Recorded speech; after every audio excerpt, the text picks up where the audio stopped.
Hey everyone, welcome back to the channel. Thank you for being here. My name is Andrew, coming to you from the beautiful Carolinas. Today's topic is going to be why the past haunts the narcissist. Think about that for a minute. Everyone, if you like the content, please like, subscribe, and share. And tell me if this audio is any better because I made a change and I would appreciate your feedback. Thank you. So why the past haunts the narcissist? It's because the narcissist has done so much damage to other people and other relationships throughout their life that eventually it catches up with them. Now, again, I am not a believer in wishing ill will upon anybody. I haven't done that throughout my whole life. I'm not going to start now. But for the things that these people do, the past certainly will haunt them. Each and every day, the narcissist has to live in their tiny little brain. Each and every day, the narcissist has to remember and remind themselves of how many relationships they've blown up, including with their own children, with their spouses, with their parents, with their besties or their friends of 10, 20, 30 years, with their colleagues, coworkers. You see, the narcissist has disdain for virtually everybody on the planet who is not them. The narcissist is in competition with most people. The narcissist is envious and jealous of people. The narcissist wants people to not exist, if you can read between the lines. And what fuels the narcissist is people's misery, people's discomfort. That's why the narcissist dishes out so much toxicity. That's why they gaslight people. That's why they want to rewrite the past. That's why they want to claim that A, B, and C never happened from 30 years ago. That's why they want to always be looking for the new shiny object, the new person to enter a relationship with, while juggling relationships with you and other people. You see, the narcissist cannot be satiated with one relationship, whether it's a friendship or romance or anything, because the narcissist does not like stability. They like uncertainty. And this is one of the reasons why that these things will come back to haunt the narcissist, because when the narcissist had the best thing ever in a human being, which was you, they blew it up. They did anything they possibly could to break that relationship, despite the fact that you were putting out the fires that the narcissist was creating intentionally. This is why the narcissistic abusive cycle will always continue to go around and around as long as I'm on the planet. The difference is it will go on without you being in it, and certainly without me, because we have healed, or we are healing, and we don't have anything haunting us from the past. Sure, are we perfect people? Did we make mistakes? We did make mistakes, and we're far from perfect. I know I'd make mistakes every day, but I try to atone for those mistakes, and I own up to them, and I try my best to rectify them. The narcissist believes they're infallible. They believe they don't make mistakes. They believe that they can just erase anything from the past and paint anything in the present or the future any which way the wind blows. And this is how the narcissist is so successful, because when they can control the narrative of what other people believe about the relationship with you and many other relationships, or about circumstances or events or who spent money or who didn't, then they can control so much. That is what the smear campaign is in a nutshell. It's when the narcissist is flat out lying to people that you do know and may not even know about you and about what you've done or what you haven't done. Example, let's say you married the narcissist. Well, you didn't realize that you married a narcissist, but now you know what these people are. And unfortunately, you married one, so you realize that they were counter-parenting to you. In other words, if you had children or stepchildren, they were not supporting you in your parental decisions. They were counter-parenting. They were not co-parenting. So when that relationship finally broke and perhaps you were discarded, and if you were, my heart goes out to you, or if you ended it yourself, still my heart goes out to you because you were in the relationship, then what happens? Well, you get painted in not a good light, and they claim that they were the parent of the year, and they spent all the time with the children and raised them and taught them how to read and write and went to their gymnastics classes and soccer games and all these things. Well, did the narcissist do that? Maybe here and there, but they were off gallivanting the globe, getting other sources of supply while you were parenting. But when that relationship ended, they painted you in a negative light, like you didn't do anything, despite the fact that you did raise the kids. You put a roof over their heads. You paid for tuition, groceries, vacations, Amazon, etc. You were giving to a fault. You were a people pleaser. You were a yes person, probably, maybe even an empath. But the narcissist knew all these things, and they took advantage of you. And so that's another reason why it will come back to haunt the narcissist. You see, they did have the best thing ever in you, and they know it. And they blew up that relationship, not because they can't help themselves. That's not why at all. It's because they were hoping that you didn't exist, and they wanted to twist the knife in deeper so that they could get supply from that and claim the victim card or collect the insurance policy on you or say, yeah, he really did have problems, you know, and everything that I told you was true because he's not here, or she, whatever you want to say. This is how the narrative gets painted. And when you don't know that the smear campaign is going on, and when you were in love with a person who turned out to be a narcissist, you are getting peppered with abuse left, right, and center, day in and day out. And the narcissist knew this. That's why each and every narcissistic relationship, it has an expiration date. It's simply a matter of time. Will you wise up and figure it out, or will you get discarded? But the narcissist will not look to discard people or end the relationship until they get out of that person what they want. Again, maybe it's money. Maybe it is access to beach houses, etc. Maybe it is raising the children. Maybe it's a roof over their head. Maybe it's a mortgage, or waiting for a house to sell or something. Maybe it's waiting for one of your parents to pass because they know that there's a huge life insurance on your parents and you're going to reap the benefits of their passing, heaven forbid. But the narcissist doesn't think the way you think.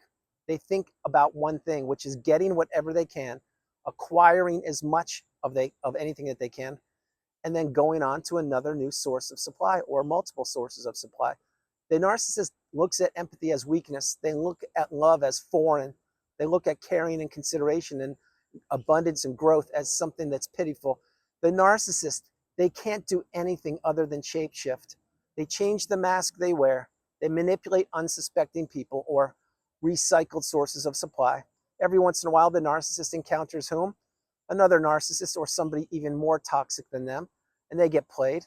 But the narcissist always thinks the grass is always greener. They believe that they will always elevate and ascend from the former relationship onto another better relationship. That is not what happens. Many times the narcissist will enter relationships with people that you will be scratching your head saying, they went from me to that person? What were they thinking? Well, if that was you, you can drop comments below. But also remember, the narcissist looks at what people will believe in. And that goes back to the mask. So it doesn't matter about a person's looks necessarily, or their bank account necessarily. If they're giving the narcissist attention and they're fawning all over them, etc., well, then that's what that person does. That's what the supply source from that person is. Remember, not everybody is the most beautiful or handsome person on the planet, and not everybody has a truckload of money. The narcissist will take what they can, and they will leave absolutely nothing behind. They will leave no stone unturned. They will leave people a shell of themselves, because the people that were in the narcissistic relationships, these people lost their identity. They became a shell of themselves. They became an extension of the narcissist. And this is all by design. It's what the narcissist does. That's why they are so good at their craft. That's why they're master manipulators. That's why when you identify that you were in or are in a narcissistic relationship, you need to run for the hills. And I don't say that lightly. You need to really block these people, go no contact, delete them, remove them and all flying monkeys and people associated with them. And remember one thing, post-narcissistic relationship, there will be casualties of the relationship. I created a few videos on these in 2021 too, and I believe last year. Casualties of the narcissistic relationship, these are the fallout of the relationship. And many times it will be a pet. Maybe you'll never see your pet again because the narcissist has taken the pet and held it hostage and claiming like they're the best pet owner, but they don't care about your pet at all. They just don't want you to have the pet. Another casualty of the relationship will be focusing on all the broken relationships of friends and colleagues that you had that no longer will communicate with you, or vice versa. Other casualties may be your children or stepchildren. Other casualties may be perfumes or clothing or songs or cities or towns or cars. Money definitely is a casualty of the narcissistic relationship, but this list goes on and on and on. And so this is why these things will come back to haunt the narcissist. See, as the narcissist is aging every single day, as we are, the narcissist is having to really count all the damage they've inflicted upon so many people, all the financial abuse they dished out, all the emotional abuse they dished out, the physical abuse at times, the verbal abuse, the mental abuse, all of the relationships that they've blown up. Now, are they going to think about this every minute of their waking day? Absolutely not. My take is they usually think about this when a certain individual will cross their mind or cross their path, i.e. you, and also when they go to bed, or when their cell phone battery dies, or when they're stuck in traffic, etc. When the narcissist really is forced to take a deep, hard look at themselves, that's when something will trigger them. That's why the narcissist needs timeouts. They needed timeouts away from you. They need timeouts away from the new supply. They need timeouts away from humanity, because they need to go recharge and reset themselves. Because what happens with the narcissist is so much toxicity bubbles up within them. They need to dump it on somebody, and that person was you for a period of time.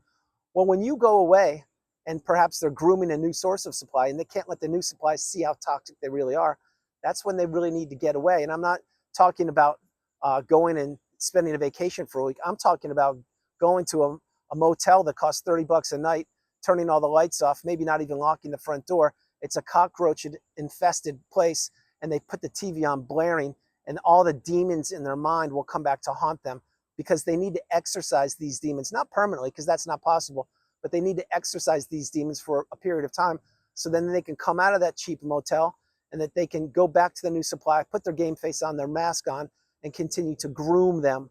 This is what they did with you. This is what they're doing right now, and this is what they will do in the future. So when you're not with the narcissist physically, you will never know where they were. You will never, ever know where they were. You could put an Apple tag on them when you were in the relationship, because I know some people did, or put tags on them and follow them around or watch them and stalk them. There is no guarantee that the narcissist was in that car, wherever that location was. Think about what I'm sharing with you. And when you were with the narcissist physically, when you were in the relationship, they may have been sitting right next to you on the couch, but mentally they were on their smartphone or smartphones, grooming other sources of supply, chuckling and laughing at you squirm while they're not watching the movie with you, while they are being boisterous and belligerent and saying, "What's wrong? What's your problem? Just keep hitting play. Don't worry about it. It's no big thing. I'm just doing work." And you're like, "You're not doing work. You're actually over there chuckling and laughing, and I don't see a work app open. What are you doing?" And then they'll just hide their phone and say, "Well, you're so insecure. What's your problem? I'm going to go in the other room and finish up this job. I'll be back in an hour or so." Or maybe they'll say, "You know what? If that's how it's going to be, I was trying to spend quality time with you, but I'm going to go now. I don't want to be around you." Or maybe they'll just give you the silent treatment for a couple days or weeks. This is what the narcissist does. They're petulant children. The narcissist wants people to want them. The narcissist wants people to chase after them. The narcissist wants people to not go no contact. The narcissist wants people to make them feel important and to pump up their fragile ego. This is what the narcissist needs. They need enablers. They need flying monkeys. They need people trapped in the narcissistic fog. They need people believing in the mask. And all of the relationships that the narcissist has blown up, and maybe they're a young narcissist, maybe the one you're thinking about is in their 20s, maybe it's your daughter. Okay, well, she's just getting started on blowing up people's lives. Think about that for a minute. That's not good. And think about this one. Maybe it was your parent. Well, how many times did you have to try and break free from your mom or dad who turned out to be the narcissist? This is before you even knew what narcissism was. You probably spent decades doing what they wanted, driving 15 hours in a snowstorm to go sit at Christmas dinner when they wouldn't even look at you or talk to you, or they would blame you for not cleaning the house or taking out the trash or getting a better job or whatever. They would pepper you with abuse. And you kept going back up there Christmas after Christmas. And then you finally got the wisdom. You found the needle in a haystack and you realized, oh my gosh, my mom is the narcissist. My dad is a narcissist. I'm not going up there again for another holiday. There's no way. They didn't even care about me. They don't love me. All they're trying to do is chew up my energy. Yes, yes, and yes. These are all cold, hard facts. Same thing with the younger narcissists. Maybe they're in their 20s or so, maybe even younger. But let's say the 20s. Well, these people, they're just fine-tuning their craft. They're just beginning to break hearts. They're beginning to crawl all over social media and dating apps and juggle multiple relationships or alleged relationships at one time. And they get a kick and a thrill out of making people wait, making plans and not showing up, or making plans and 5 minutes before they're supposed to be somewhere saying, "Oh, I can't make it. I got a flat tire," or "I forgot," or "I'm sorry, I won't be there," or flat out not even responding. And the person who was on the dating app or who was in communication with them goes to the rendezvous or to the dinner place, and they sit there and spin their wheels and waste their time. This is the narcissistic abusive cycle. It continues to go around in a loop.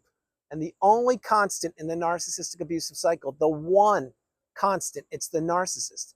That's why you really need to understand that all of the destruction and damage and all the punishment they've inflicted upon people, all the abusive techniques, it will come back to haunt the narcissist. Because number one, nobody gets out alive, meaning no one gets off this planet alive. All of us have some demons. All of us have some challenges. All of us have done some things that we're not proud of, myself included. But what have we done? What have the empaths done, or the healed people, or the people who have the ability to introspect? We've accounted for our mistakes. We've atoned for them. We have said our piece, and we've improved our lives, and we've elevated as high as we possibly can for this point, which is higher than the sun, the moon, and the stars. The narcissist has made their own mistakes, many more than you will ever make, I'm certain, as far as blowing up people's lives, because the narcissist looks to blow up people's lives.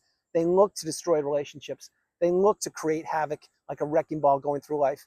You may have created, maybe you broke someone's heart once and you felt bad for it. Well, these things happen. I get it. But you figured it out and you learned how to let someone down easier the next time. The narcissist gets a thrill out of breaking people's hearts. They get a rise or supply out of crumbling people up like a sheet of paper and throwing them away on the freeway. This is what they do. This is how they get supply. This is how they get their energy. But these people, the narcissists, they won't introspect. They won't atone. They won't improve. There is no amount of anything that will make the narcissist change for the better over time. The narcissist is stuck in the loop. They know it, and they try their best to manipulate people into believing that they are the victim, or that they have seen a therapist and they've improved, or that they have found the love of their life, or they really did miss somebody or so-and-so, or they've changed, etc. All of these things are just ways for the narcissist to draw people back into the relationship, because at times, and this is a certainty, all the demons in the closet of the narcissist's brain and all the relationships that they've destroyed in the past, they will come back to haunt the narcissist. Maybe not today, maybe tomorrow, maybe in a couple of days. Maybe right now the narcissist is checked into one of those cheap hotels I was telling you about, with their smartphone blaring and the TV going as loud as it could. And they're so lazy they forgot to lock the door, and there's cockroaches crawling all over the ground, and there's empty cans of whatever on the ground, and they're just trying to deal with the toxicity in their brain. These things happen, and they happen more than you would know. Not just that one example I shared with you twice, but multiple ways the narcissist needs to unplug themselves and reset and recharge their own battery so they can put the mask back on and begin to abuse other people. Understand what I'm sharing with you. So why all the toxicity comes back to haunt the narcissist? It's because they never, ever improve. They can't atone for their mistakes. They can't atone for their poor behavior. They walk the planet looking to destroy people's lives, looking to take whatever they can, and acting like they are the best thing since sliced bread, and that the other people have the concerns. The other people are the toxic people. Well, the word is getting out that the toxic people are the narcissists and many other kinds of people. And my hope is you're getting the wisdom, and you are going no contact, etc. And you are becoming awakened and aware, educated and empowered. And you understand that you are the priority, that you come first, second, and third. This is rarefied air when you get the message. You will reach, or you have reached, the pinnacle of indifference, the mountaintop of indifference, where you no longer care about the narcissist or anybody from that period of time that didn't serve you, because you have to take the lifelong learning lessons from the past, not predict the future, and you have to live in the present moment. That's where the doors of abundance will be kicked wide open for you.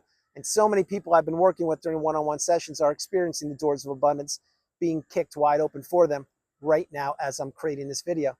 And these doors will only get kicked open once you're removed from the toxicity of the narcissistic relationship.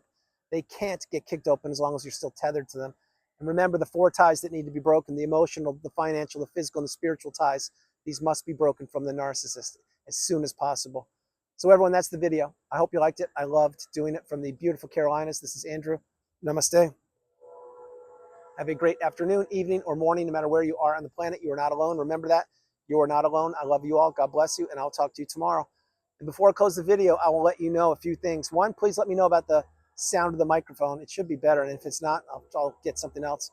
But number 2 is, don't think for a moment whether the narcissist is with the new supply day 1 or day 10,000. Don't think that the narcissist is living their best life. They are not. The narcissist is stuck in their tiny little brain, and all the toxicity of the past has to come bubble up at times. And that's what it did when they were with you. It bubbled up and you experienced all the toxicity. That is the same thing that the new supply is experiencing. And also, you must remember, the new supply is providing something for the narcissist, either money, time, energy, networks, status, anything, access, or flat out just paying attention and fawning all over them, or maybe all of those things. But this is how the cycle goes around and around. You see, nobody can protect you from the narcissist other than yourself. And now that you've gone through the cycle, you understand how important it is to go no contact, etc. But the new supply and the narcissist are not living their best life. And you may say, well, they've been together for 10, 12, 15, 30 years. How do you explain that one? I'll explain it very simply. Maybe they are together for that long. I get it. But it doesn't mean behind the 4 walls of their house they are not still experiencing toxicity, gaslighting, the silent treatment, financial abuse, maybe physical abuse, verbal abuse. If I didn't say the silent treatment, being cheated on, being ghosted, being told you're less than, and all these things. Don't believe the false narrative or the false rhetoric of the narcissist. They are not living their best life.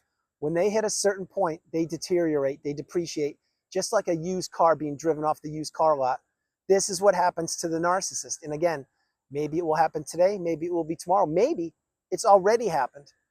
I don't wish ill will upon anybody. I'm not going to start now. I'm saying that on this planet, you need to do the best you can for yourself, and you need to try and improve the planet. You should not be trying to tear other people down, and you should not ever, ever give the narcissist one more opportunity. I love you all. God bless you, and I'll talk to you tomorrow. Bye, everybody.